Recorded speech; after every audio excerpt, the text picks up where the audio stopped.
Hey, I'd like to call this meeting of the City of Ocean Shores Planning Commission to order. It is 2 o'clock on Tuesday, March 25th, 2025. We're at the Ocean Shores Library on 573 Point Brown Avenue in Ocean Shores, Washington.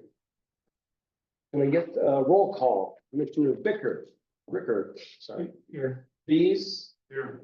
Commissioner Johnston, Here. Commissioner Kern, Here. Mr. Wallace is here, Commissioner Peterson, Here. Commissioner Ward. Here. Approval of the meeting agenda. We need a motion to amend the agenda to add a request of the Ocean Shores Planning Commission to make a recommendation to the city council to approve or disapprove the rezone of 972 Shemia Court Southeast after a public hearing. Do I have a motion to amend our agenda to include the public hearing? So moved. Second? I second. So be it. Okay, Who is the second? Steve Kern. approval of the minutes You from need our, to approve as amended, pardon? approve the agenda as amended. Yes. A motion to approve the agenda as amended, So moved. second? Yeah. All in favor? Aye. Approval of the minutes for the regular City of Ocean Shores Planning Commission meeting we held on March 11th, 2025. Do I have a motion to approve those minutes? Second? Second. All in favor? Aye. Approved.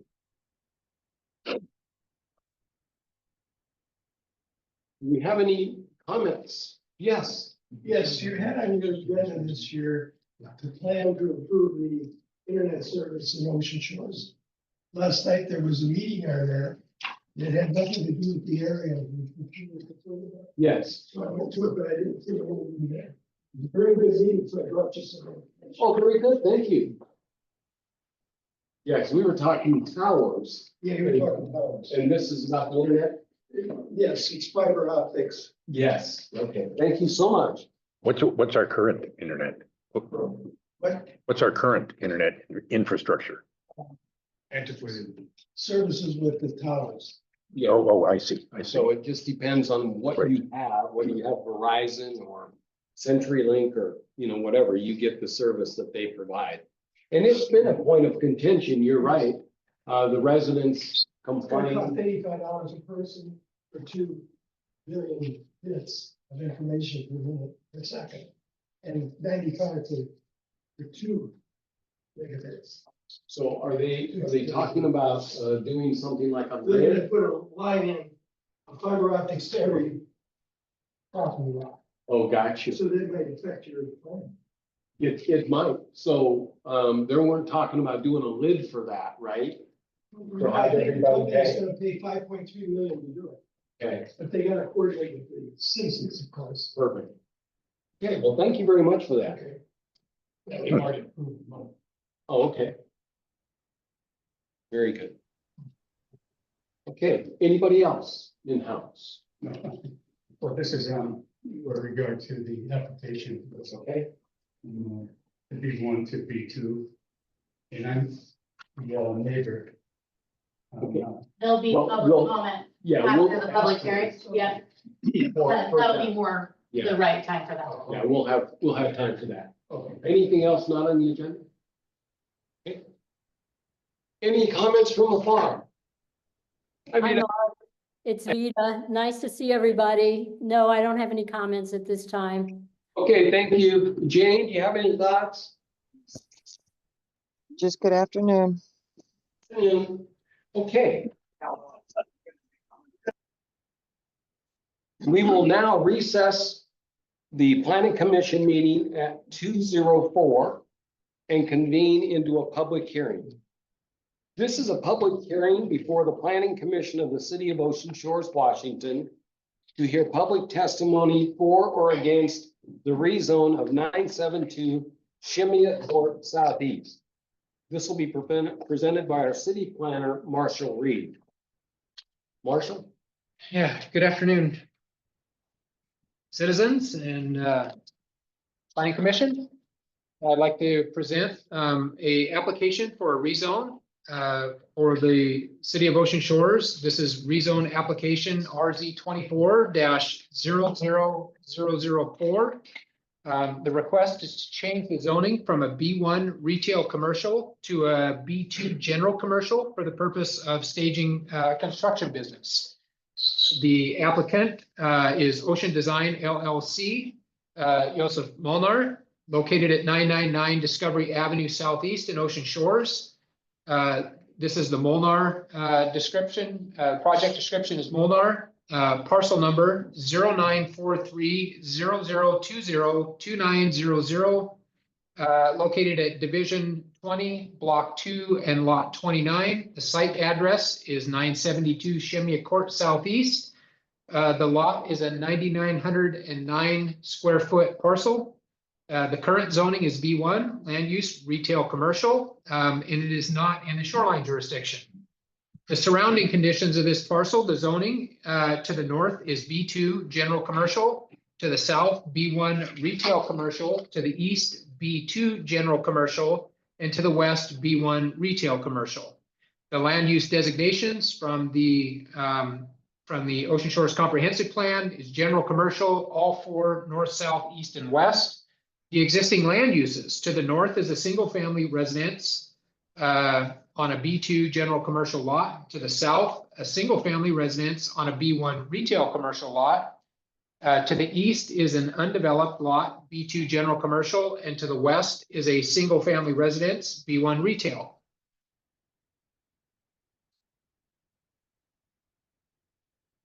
The background, the subject property addressed at 972 Shemia Court is located in the southeast quadrant of Ocean Shores. The closest intersecting road is Adak Court, roughly 200 feet north.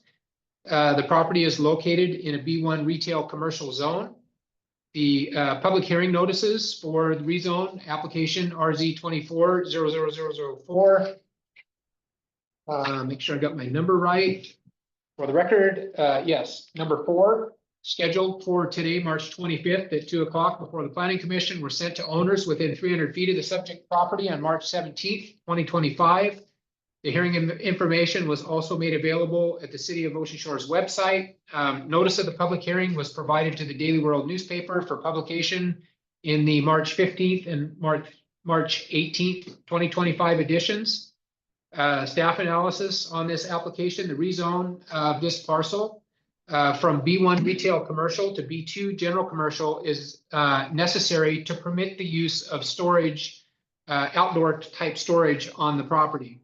The property located at 972 Shemia Court has submitted a State Environmental Policy Act application checklist for the permit to rezone and operate as a general commercial business.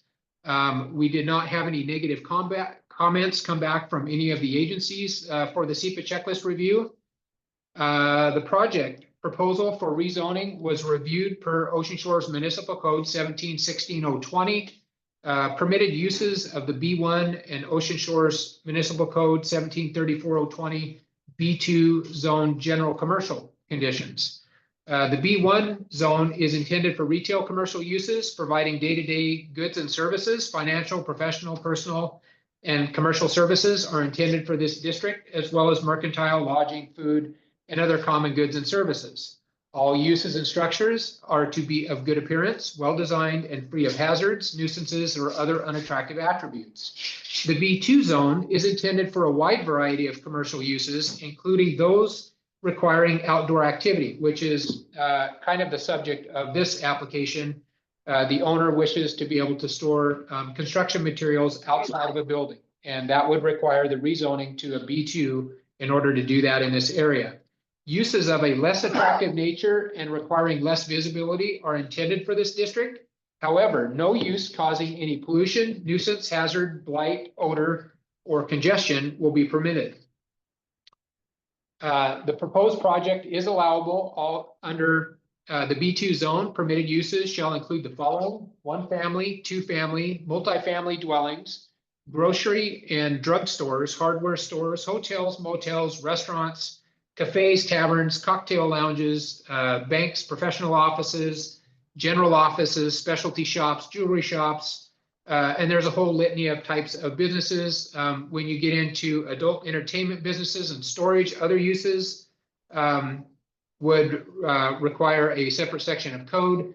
Non-accessory structures would have to be in compliance with section 1750,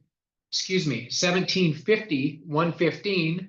Accessory structures and uses as follows: residential garages and carports, private workshops, boat docks, private greenhouses, and other uses of a similar and compatible nature, all subject to 1715, 110.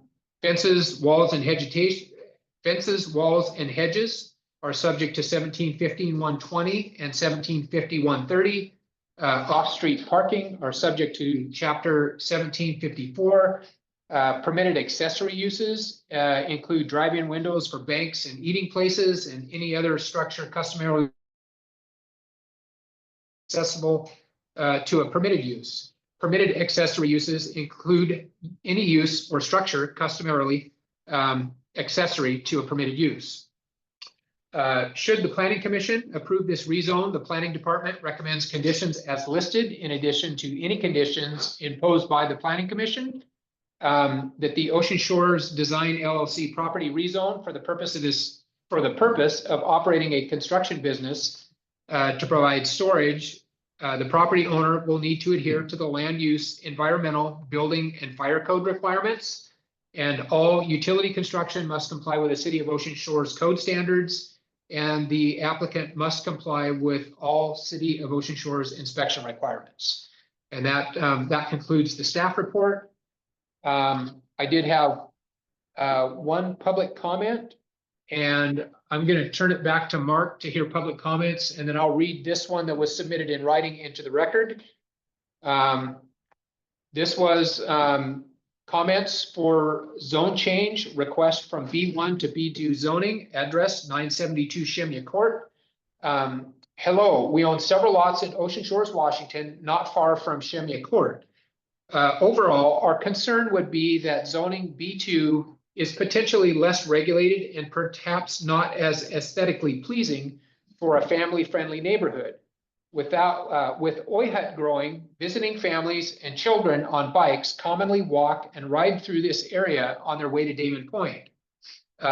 Also would be concerned that property values could decrease from an unsightly business location. Thank you for consideration for the overall good of this family-friendly community, the DePola Family Trust. And that concludes their public comment. So, any comments in-house? Yeah. Yes, we'll start here. Yes. I thought you had to submit your interest before 1 o'clock, but I live on Attu Court, which is right next door to Shemya. The letter that he just read is really pertinent because on Upper Wabona and all those courts, it's mostly residential or nightly, weekly rentals.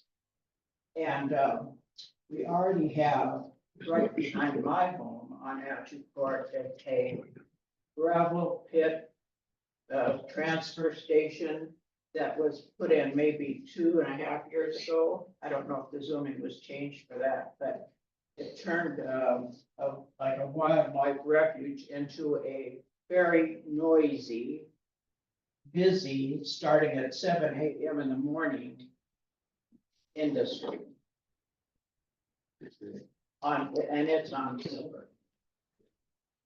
That's okay, because we have, in that area, we have that business, plus the VFW, plus every storage unit, you know, a lot of storage units.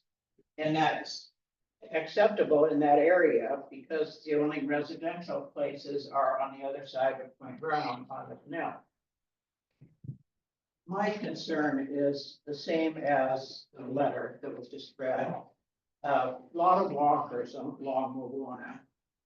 And a lot of kids playing during the summertime.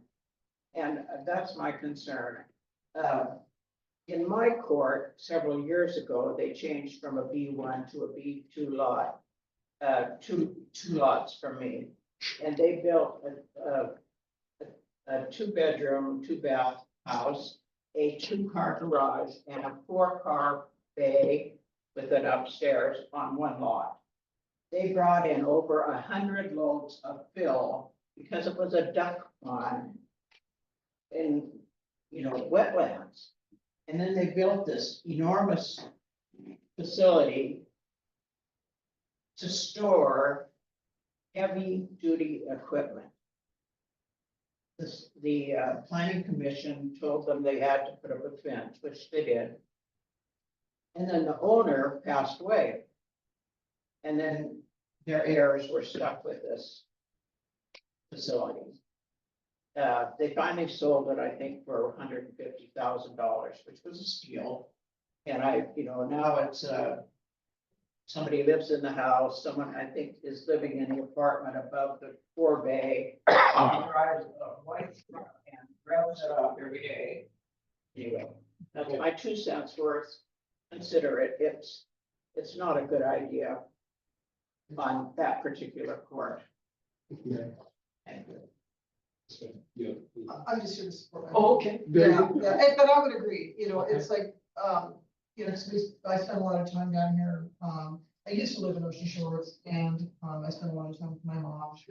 And, when that one business went in behind us, I mean, they just completely raised all of the vegetation. There was little deers and stuff that lived in there. And it was, it made for a very pleasant thing. And now it's just like, there's heavy equipment, there's big, piles of sand blows into our yard, it gets, all over my mom's stuff. It's noisy, but it's zoned for that, so, there's not much we can do, but I just don't think that encroaching that kind of business encroaching on what is basically a residential area is a good idea. Thanks for your feedback. Anyone else? So also the adjacent property at 970 Wamona. Okay. Okay, I moved there to use my property as Airbnb. Initially, I had, concerns about, the zoning of B2 because of, not, okay, my new neighbor here, but because of the neighbor over from. And the lot, I believe it's 974 Columbia Court. Because they had like an open trailer over there and a lot of equipment, a lot of noise. And that open trailer was like blight, I think. Bears went in there. And it's just an awful sight for neighbor. But I talked to Joseph here. And I believe he's gonna do a good job of his business. And he's gonna convert it and use it commercially. And it will make our value come down a bit. But we worked on an arrangement, to have a nice fence put between there. And it's actually gonna block not his business, but the business next to him. And I'm thinking of it as a positive thing. Even though it could affect our values, but what he's doing is good. And I'm improving his motion, to go from a B1 to B2. I think he's a responsible businessman and a good neighbor. And, but I also want to comment that the neighbor next to him should really clean up what he's doing. It's a terrible eyesore. And the property directly across on Silver King. It's the same thing, they're that huge open containers. It's just like garbage. Seen over there. And there's more on, on the Silver King Drive, it's pure blight. There's some old demolished cars over there that are, people going around the neighborhood. The new building on like Adventure, those new rentals. Mhm. They have to look at that on Silver King. So I have a comment that the blight should be cleared up on the lot next door and the one on Silver King. But I am definitely in approval going from B1 to B2. I think it'll be good. Besides that, even if, there's some,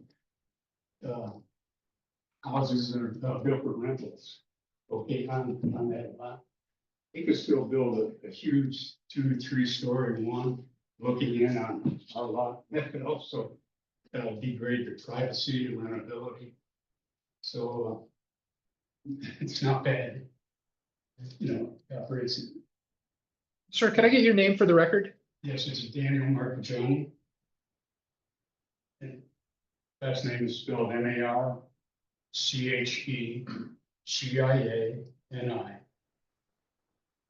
You spelled that for me the other day too. Thank you. And ma'am, can I get your name for the record? Carmella, with 2 L's, Wilson.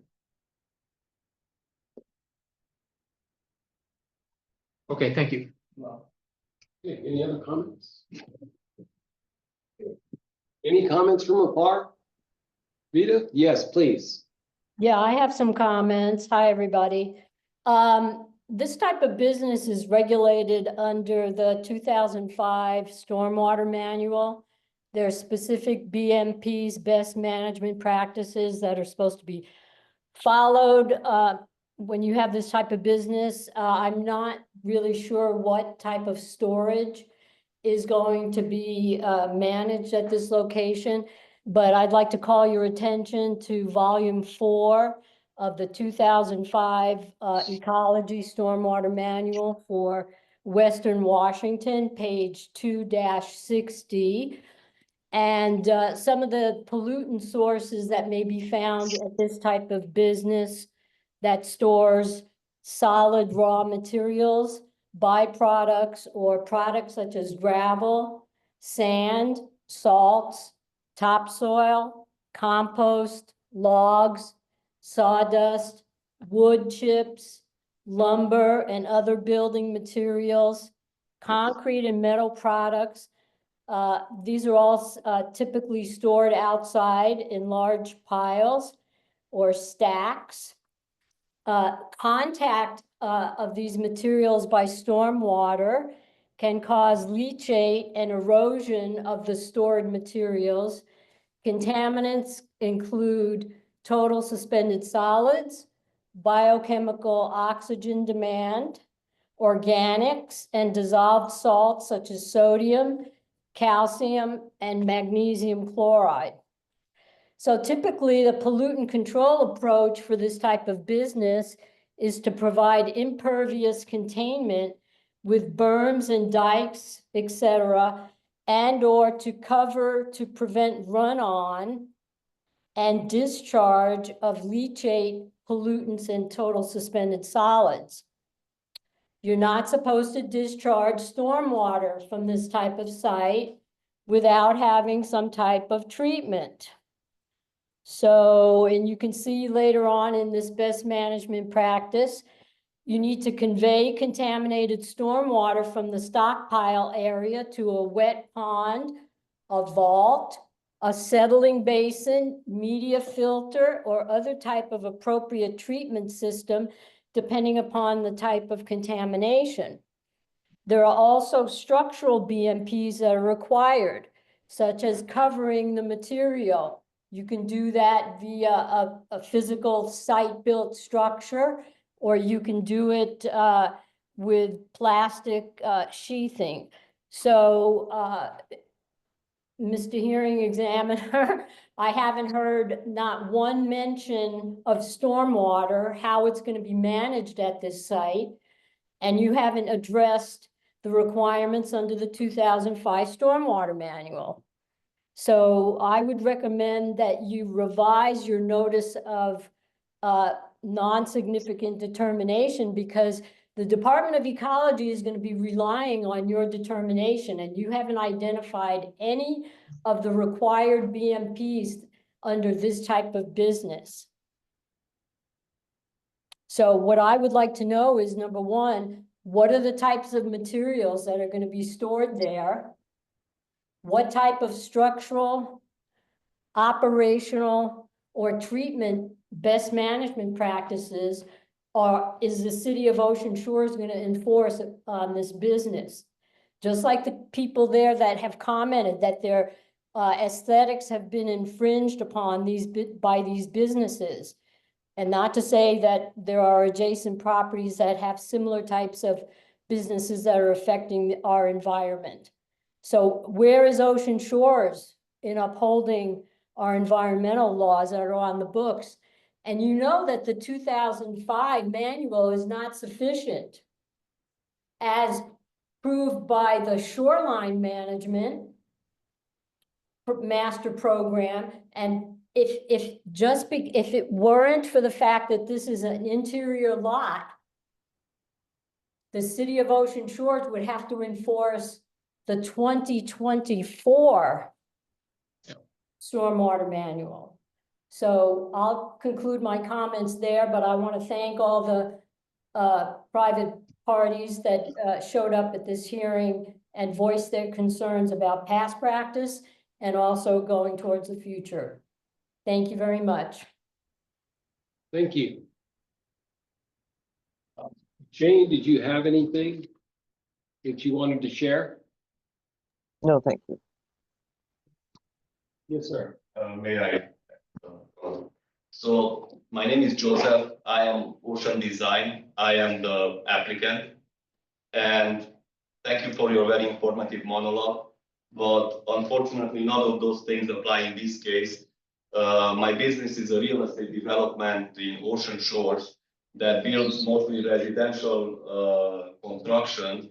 And in the same thing, to address her concerns, basically, I would be improving the aesthetical values of Ocean Shores, because just like you probably saw, I already built a house on almost every street in Ocean Shores, and I would be taking the leftover materials from the residential area, and instead of leaving them on the job site where I'm allowed to store them anyhow because the house is being built, I would just move them here.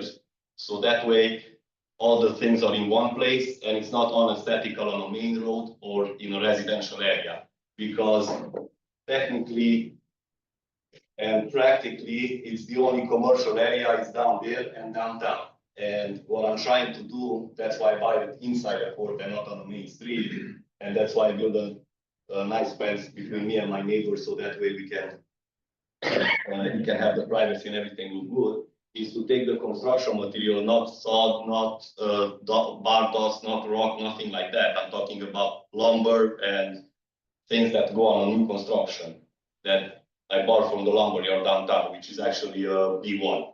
So in these cases, I'm trying to improve the walkability of the around area. So that way, when you're going to walk in front of my job site, you're not going to see something unaesthetic, because between the people that walk the streets, I live down on Discovery Avenue right behind it. And my wife is walking the kids and the dog almost every day when it's not raining outside. So I was trying to make it in the future. So as long as my business is in town and we're planning to live in town for a long time, to make it look nicer, the whole town and everything, not all year. Thank you. Thanks, Joseph. Commissioners, any comments? Guess I have one that I didn't do my homework. I did not drive out there, and I apologize for that. But the map shows us the B1 and the B2s. But the B2s, no, the B1s can have houses in them. Mm-hmm.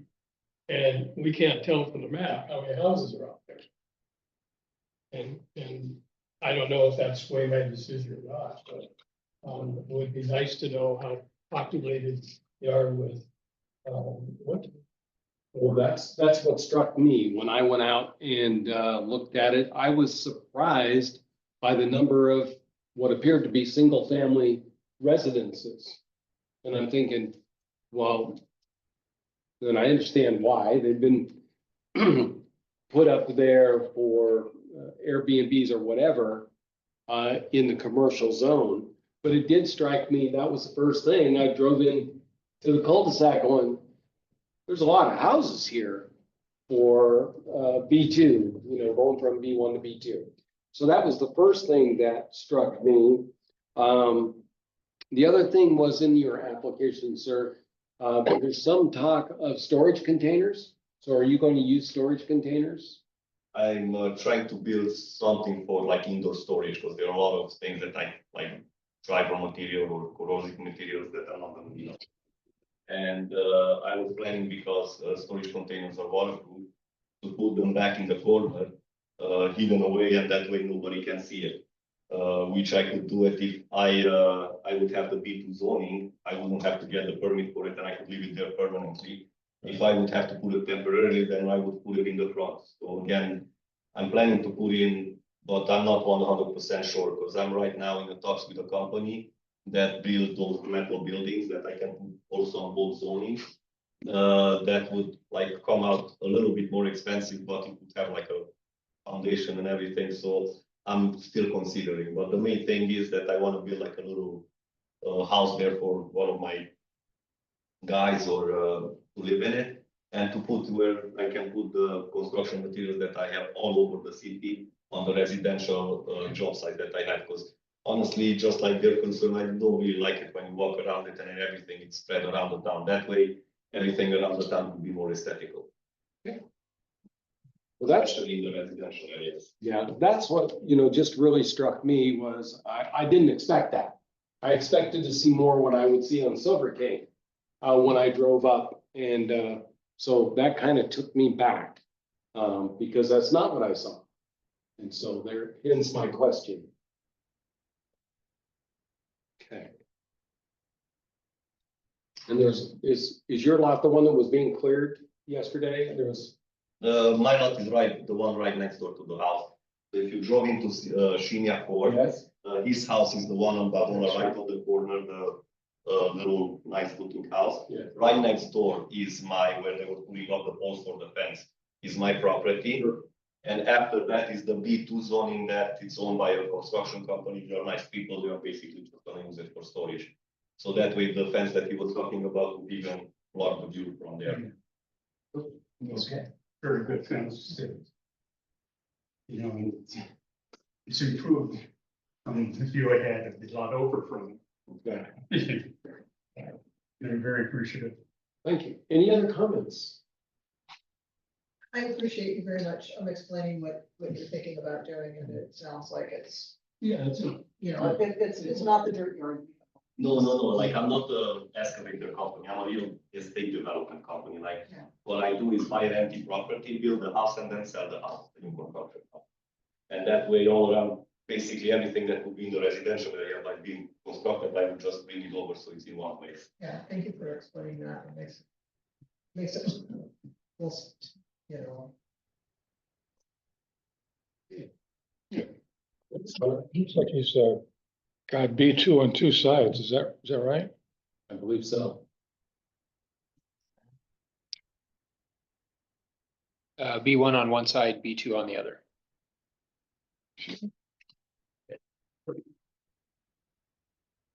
There's three sides actually.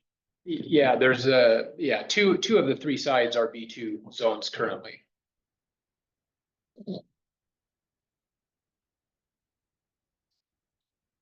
Are there any adjacent properties owned by the applicant? Not that I could tell. No, not in that court, the property I own is on Columbia Street.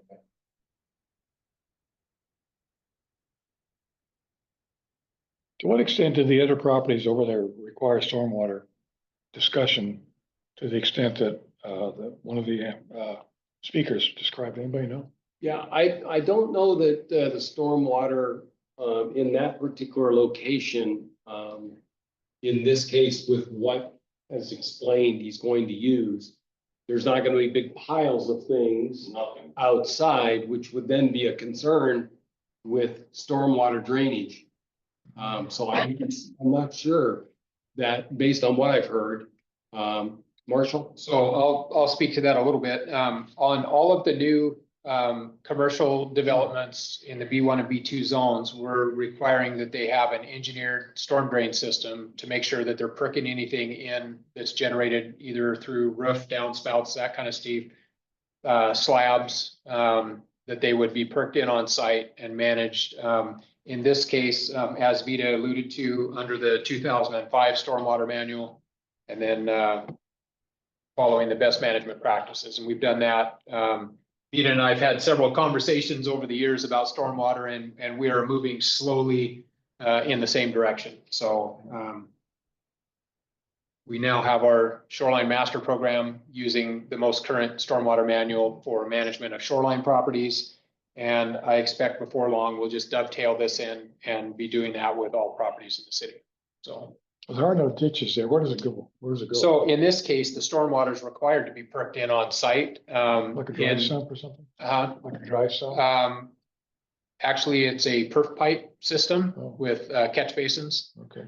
And or whatever his design team is gonna come up with. There's a design criteria using best management practices for the containment and storage and disposal of the stormwater. Most of those are perked in on site. We do have a situation on the next court over where we have opened the ditches up and we did an on-site system improvement to one of the other storage units down there. And then so we're trying to slowly bring the city into compliance with the current manual. Albeit not fast enough sometimes, huh? Any other comments, commissioners? This would require that. This would, yeah. So do we have a motion for or a motion against approval of this item on our public hearing in front of us? I have a motion to approve it. Do I have a second? Second. All in favor? Aye. Motion is approved. All aye? Aye.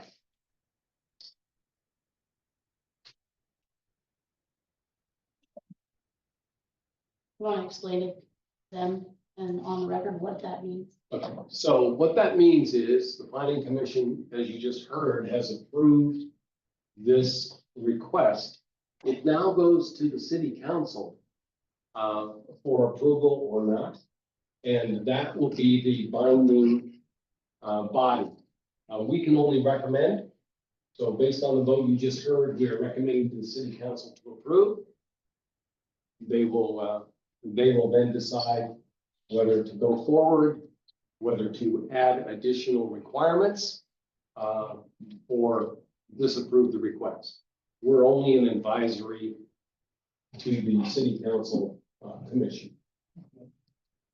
I think we need to public hearing before the vote. Yeah. Or before the vote? Oh, okay, I'm sorry. We will close the public hearing and reconvene the planning commission meeting at 2:37 PM. Now, do I have a motion to approve this item that was in front of us at the public hearing? I have a motion to approve it. Approve, second? Second. Aye. Approve. Okay. Thank you. We will again call to order our regularly scheduled meeting of the planning commission at 2:38.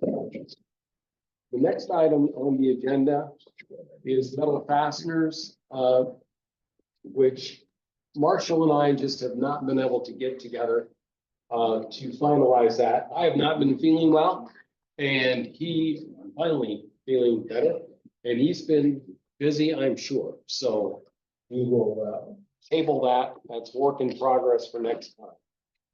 The next item that we have is appearance in the Ocean Shores Business Corridor. Commissioner Kern, have you had an opportunity? I know you've been busy as well, but have you had an opportunity to look at those things? Yes, I've done quite a bit of research. And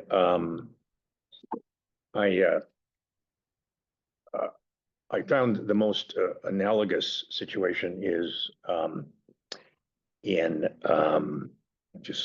Westport. In fact, I'll just provide some information on that.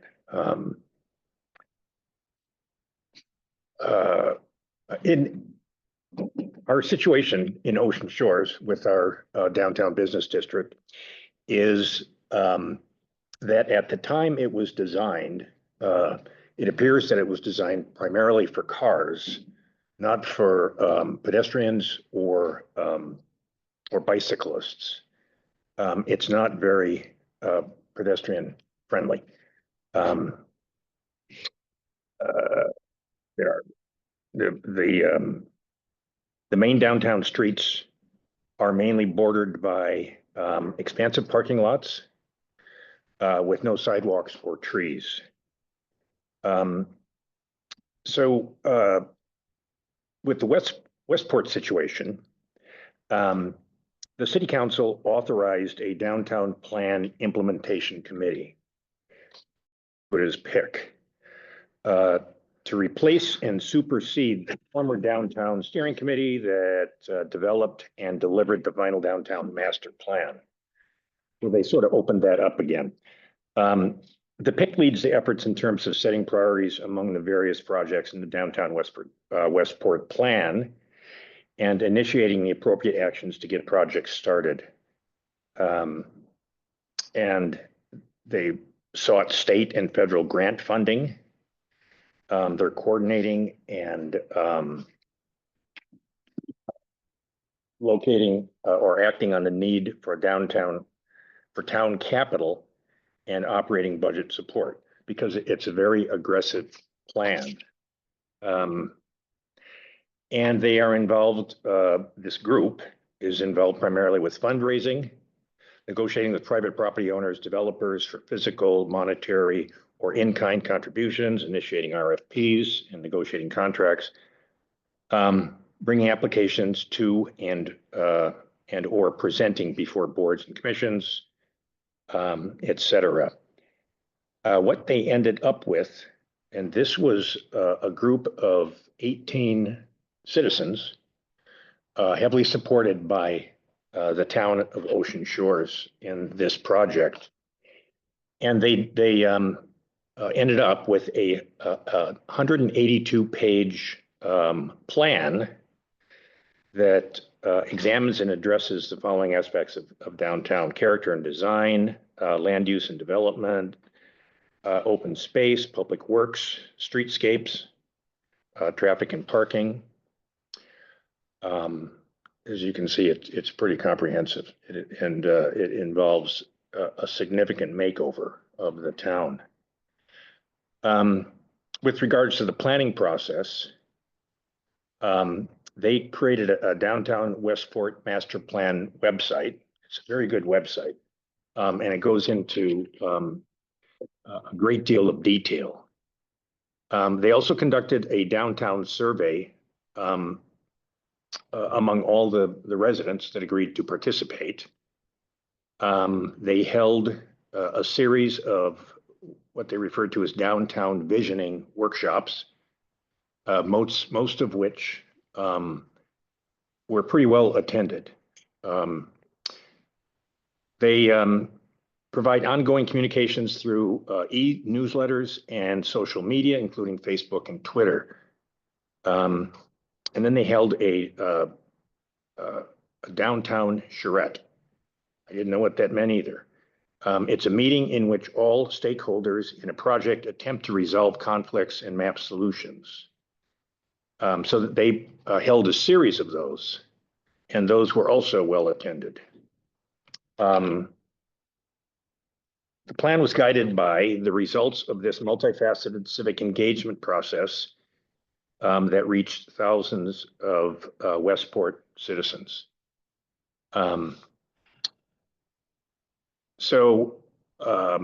This is a very expensive long-term project, and they spend a lot of time submitting grants, federal, state, local. The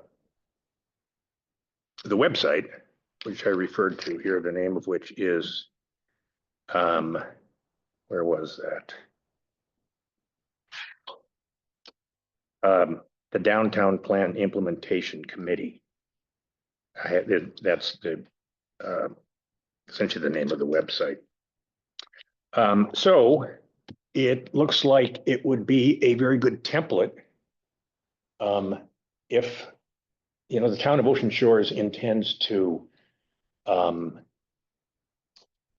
do a major do-over of Point Brown Avenue. When I went to the seafood festival on Sunday, when you drive down the main drag there, all you can see are cars. And as I've mentioned to you before, I thought you obviously can't undo that now. But with the original idea, I would have placed the convention center street side, with sidewalk and, trees and grass, and put the parking behind it. I think it's north. I haven't lived here that long. Of the convention center is that mall that contains a liquor store. And it's the same way. All the parking is on the street side. So it's not it's not a very attractive site. So that is sort of a template. I mean, as I mentioned, they did it on a huge scale. It just depends, on what funding is available to support what we want to do. I think the obvious thing is it's not pedestrian friendly. There's no sidewalk. There's no trees. It's, in my opinion, it doesn't do a service to our downtown core. Those people long ago who developed that, and I'm going to get their names too. I will address parking later in our agenda. The state there are bills going through the state legislature currently having to do with parking. So we'll see how that goes. And what impact that has. Yes, Marshall. So to add to this conversation, the city is currently engaging with the University of Washington. I think it's either a grad student or an intern that specializes in urban planning to assist with the effort that you guys are talking about. So at some point in this conversation, before either party gets too far into it, we need to merge or at least have the discussion maybe with the mayor to merge the effort so that we don't get somebody going down one specific path and then another person going down another path and then try to put it together at the end. It would be better if we could all get going the same direction when that occurs. I'm not totally familiar with how that process is going to work or what this person's function is going to be. I just know that they are, moving forward with trying to bring a person on board through the university to assist with this effort. So, And I understand they're also looking at grants. They are, yeah. For the corridor. So I think there's a couple of moving pieces here that maybe we can piggyback on or at least monitor going forward. Is that person from the university going to be here I believe it's going to be a hybrid. They'll be here, maybe part-time? part-time, for site visits or reconnaissance type work, that kind of thing. And I don't know if the city has somebody that if Scott or Becky is going to act as a liaison and provide information and pictures and, those kind of things to this person remotely or exactly how that's going to work. And his specific task is to provide alternatives, or I would imagine that is the goal, is to provide some alternatives for a downtown revitalization. So that's kind of where we're at. Yeah. So we'll see what kind of grants that can be found to go with recommendations made. We'll see where that goes. But as you stated, and it's very clear, this is a long-term issue. This isn't going to be April Fools. We're done with this, right? This is going to take a while, years, I would guess. yeah, I mean, just given the potential costs. Right. Okay. Richard, anything? Yes, Lord. These kinds of things often take the form of converting newer types of cities, let's say like ours, to look like older types of cities, like Westport, like Right. whatever, Seabrook in, or Seaside in Florida, this kind of stuff. The problem always is, who's gonna be the first to change the look of their building? Sitting well back from the street. But that doesn't solve the problem of walking around, makes it look different a little bit, but you still don't have walk-friendly situations with storefronts on them. And if we were to take notice of all of the street frontage we have, probably 3 miles in the downtown area that is wasted to parking and green strips, stuff like that, maybe even consider allowing zero lot line building along that with sidewalks out front, maybe only to the depth of 30 feet, let's say, not big. And have to revise our parking obviously to do that. Then those areas that allow, let's say, a sidewalk style shopping, things like that, could do it on their own, as long as they adhere to a plan, of course. Properties behind it, the buildings behind it, the older style buildings behind it, that would come later. But at least you get a start on it out front. So, yeah, that would be a step for sure. But again, it would take some change to the code and some incentive on business owners' parts to want to make those improvements. We had that plan a couple of years ago for the Point Brown, I think, revision. Yeah. Problem with that was it made the area of existing properties look a little prettier, but they were still well set back from the street. Yeah, and I don't know how that's gonna be solved, given the current configuration. Reduce the Yeah. parking rules and you allow some building along a strip out there. Right, I mean, it's gonna have to come with a change in the parking rules, I think. Oh, yeah, no question. And I'll address that in a few minutes here. Because I'm surprised at what's going on in both Oregon and Washington with parking. So, okay, commissioners, any other thoughts? No? Thanks, Steve, appreciate it. You're welcome. If you don't mind, typing that up or something, and so we'll have a copy of your hard work. Of course. Appreciate it. The next item on the agenda is trapping of beavers in ocean shores. Dan, anything new on that? Well, I think the name, trapping of beavers is trapping, period. Because you could have, other animals that would be a nuisance and tearing up property. Okay. So, That's a good point. Excuse me, so that's why that's the main motivation for trapping?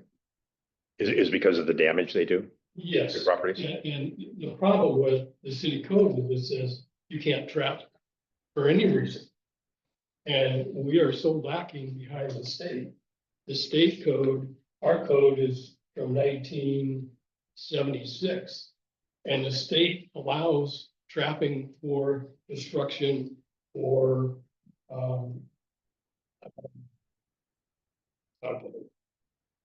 destruction or life safety. Mhm. And under the city code, they can't come in and do it. And some people tried. We had a couple of people that both had beaver damage, but that's not all of it. So I guess I'm open, what's everybody's feeling about this? Dennis? I think it would be very positive for us to investigate, maybe getting the city to catch on with the state.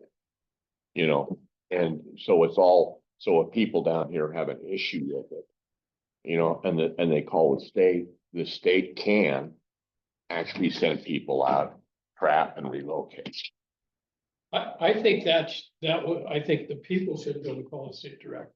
I think they're gonna have to go through, well, this is called safety officer or code enforcement, would be the person to contact the state. Exactly. Yeah.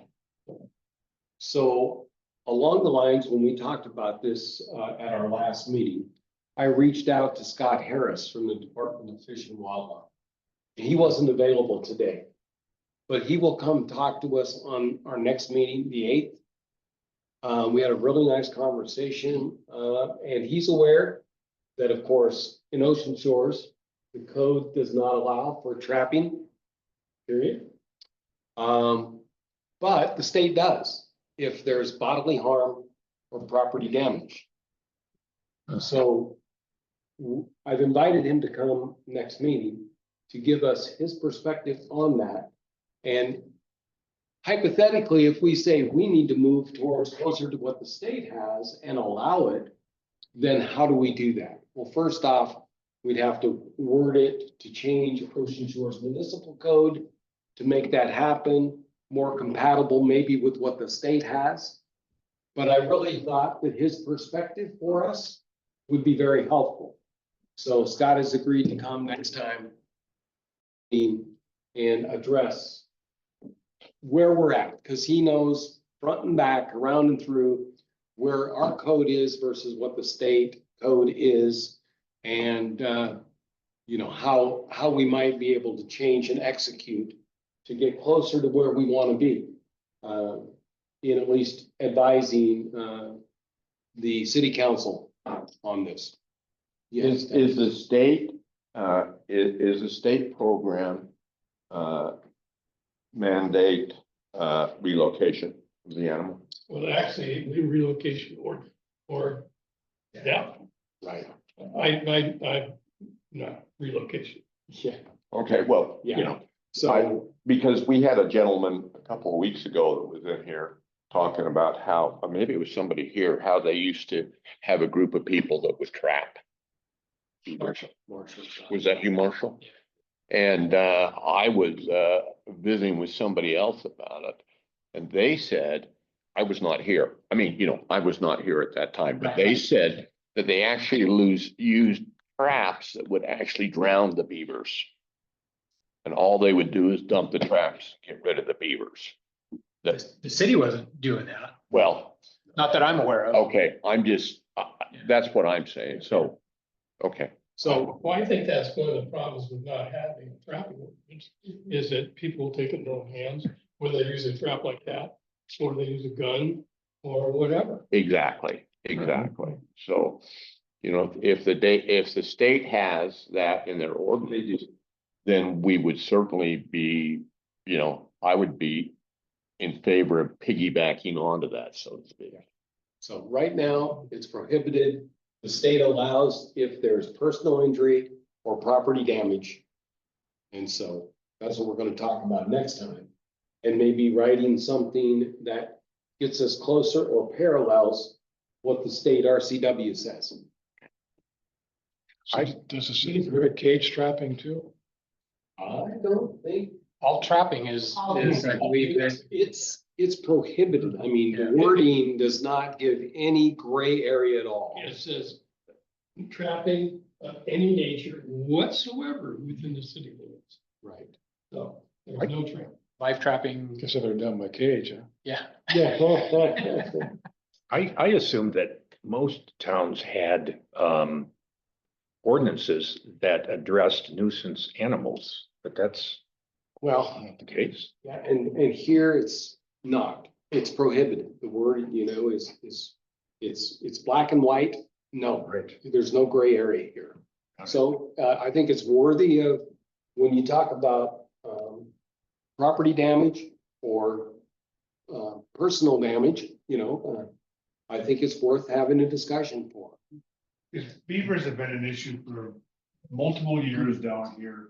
More so prevalent, more so now because the growth from 40 years ago now till now is at least over 6,000 people. And people coming from different countries aren't used to things in the natural habitat. When you start growing like we have, you're encroaching on their natural habitat and you're going to get a pushback from them. I know when I arrived, a gentleman down at the end of the street away from me he would just try to shoot him. He wasn't subtle at all. You know, he eventually moved out of town, and mainly he moved out of town because he said, I can't use my gun. I'm going somewhere where I can. Okay, well, happy trails, but, I think we need to do what we can to, for the community. If this is causing problems, now we need some data, as I said last time. I mean, the pictures that were provided, those are wonderful. But, if we're gonna get the, city council to consider this and look into this, it's gotta be more than isolated incidences. So we need to do our homework to see if we can get some data in that regard. So I did follow up with one of the people that had some knowledge of what was going on with the relocation of beavers, and they were relocating up somewhere between 15 and 20 a year Okay. from Ocean Shores, and that was live trapping only. Okay. And relocate, I think you mentioned the hump. Yeah, they were taking them down to the mouth of the Hump Dulles River. Gotcha. And that's what they were doing many years back, was trapping them and taking them up north. Yeah. What, I have a question if I could. I know the state comes in and relocates nuisance bears in Ocean Shores. I remember seeing the big culvert trap with a box of donuts in it. How does that square with them? I mean, they can come trap bears in Ocean Shores, but they can't trap beavers? Is that what I'm understanding? Is there a distinguishing? I don't know. It's a really good question. In our discussion, we talked about animals in general. Yeah. Bears came up, and so I think that. Well, I know they've been here, the state has been in here and Yes. relocated nuisance bears. They have. Yeah, I think that'll be an excellent question at our next meeting with Scott here. Anyone else? Okay, the next item is the bills at the Washington legislature. This is interesting, I think. What I have discovered is Oregon is getting rid of parking mandates. They're just gonna ban any mandates in parking in the state of Oregon. And that looks like it's going to pass. Now, in our legislature here in Washington, it's interesting because when I was reading about this originally, the articles that I read said they have no chance of passing. All right, well, at least we looked at it. But then Senate Bill 5184 passed 40-8 and is now moved on to the House for consideration. So I don't know, Washington, Oregon, and California do a lot of things in lockstep, even if I'm honest. And now that Oregon is moving towards this, it would not surprise me if the Washington legislature, just like the changing to how many miles we drive our cars, which is gaining all kinds of traction, no pun intended there, instead of the state gas tax. Pay per mile is gaining traction as well, and Oregon is moving towards that. And there's discussion in the legislature about that as we speak. So the parking mandates may well go by the wayside, which then, and it always depends on the wording, right? And who it impacts, whether it impacts all cities or whether it impacts growth management cities only. So we just have to wait. But my report is that it is definitely moving forward, which it wasn't expected by everything I read, but 40-8 is a pretty good number in the Senate. And it actually was introduced into the House yesterday on the 24th. So we'll continue to monitor that. And that additional revenue from the state would be offset by. Oh, now we're talking different things. Parking mandates, we would just do away with Right. parking mandates. I mean, the fuel thing. Yeah, well, that's a whole other thing. I probably shouldn't have included that in discussion because it's confusing. But the parking mandates, we have parking regulations in our municipal code that may be impacted by that legislation. So we'll see how that goes. The other one was just an example that I used in how California, Oregon, and Washington oftentimes are lockstep in how legislation goes.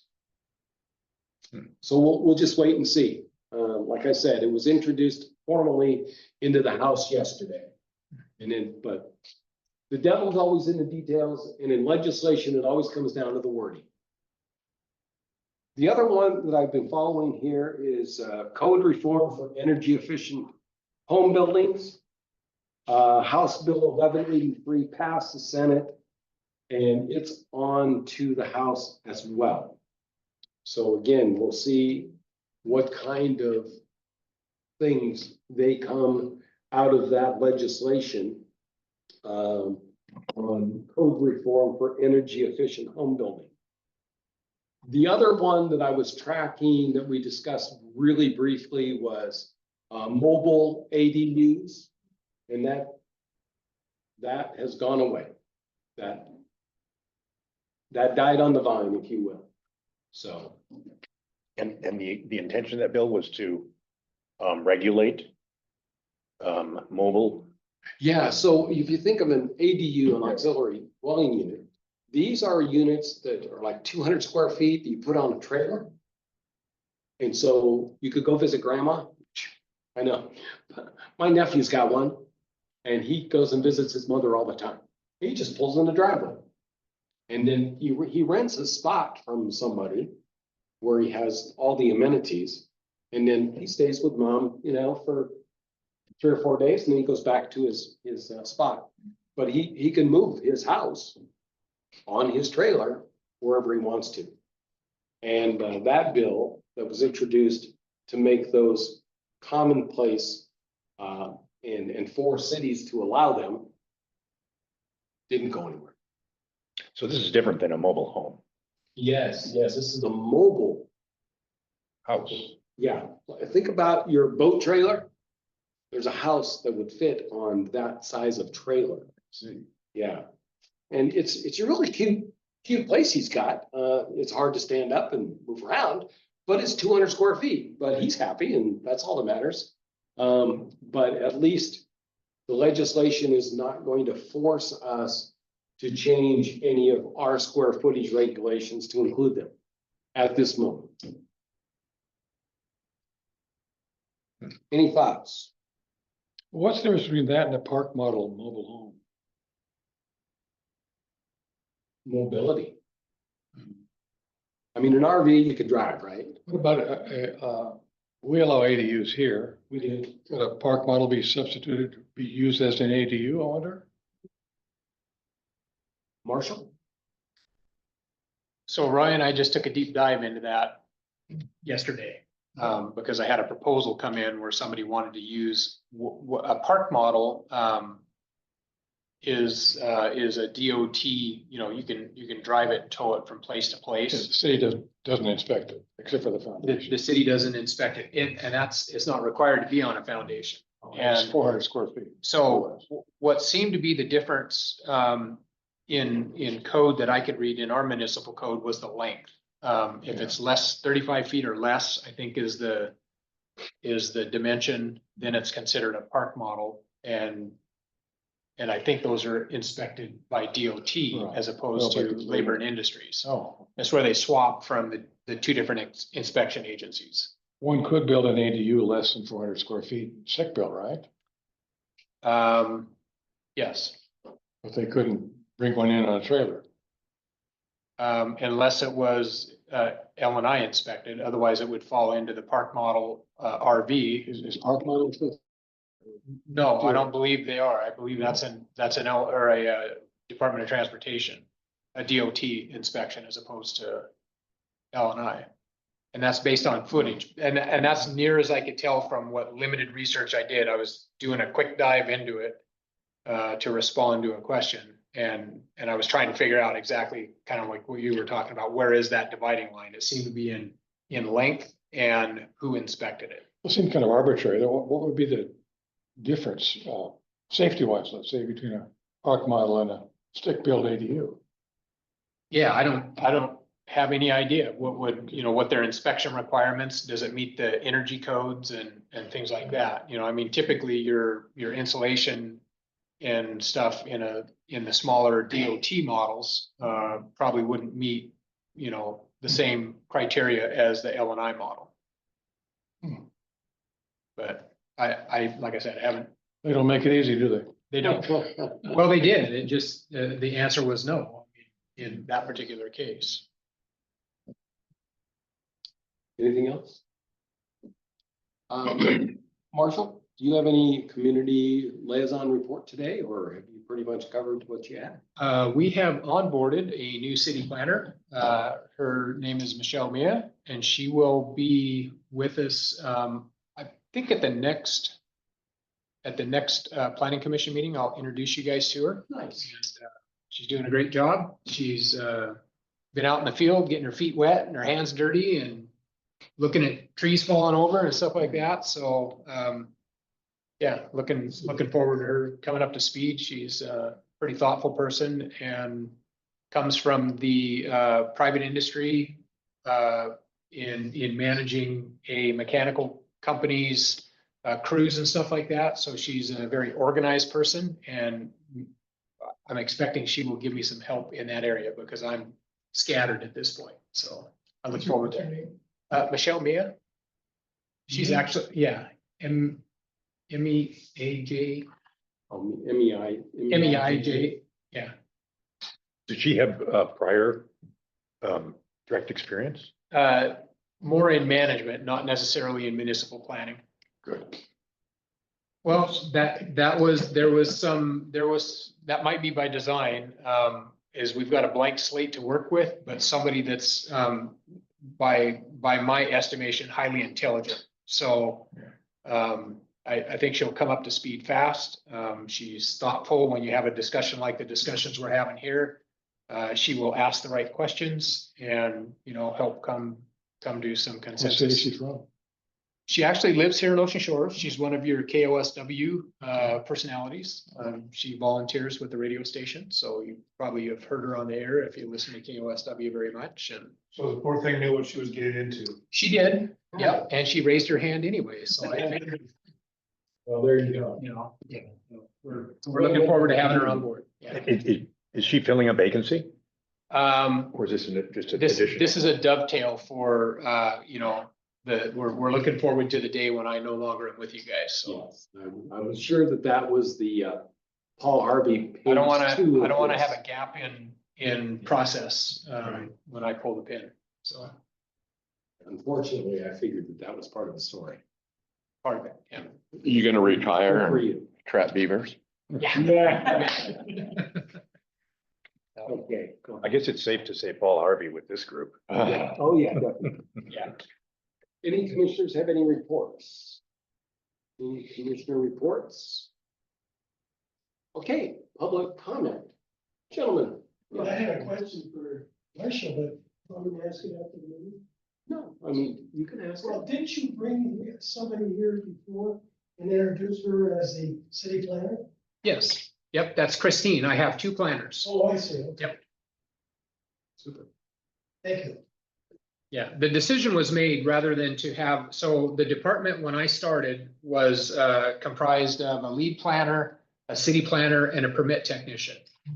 And we have found that it's more efficient for all three of us as planners to cover that role as permit tech, along with Roy's permit tech. She does the bulk of the bringing it in.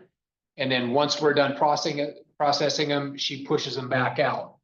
And all of that management of that data in between, us planners are taking care of that. And that way there's more overlap. Things seem to move faster. A new organization chart came out recently and I didn't see that on it. The new,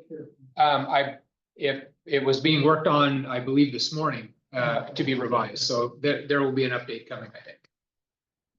Okay, anything else? Vita, anything? No, I think I said enough already. It's good to see you, though. Thank you for having me. Yes, indeed. Okay, our next meeting will be on April 8th at 2 p.m. in the Ocean Shores Library. Randy, if you could be secretary for that meeting, please. Okay, do I have a motion to adjourn? I so move. Second? We are adjourned at 3:14. Yeah, the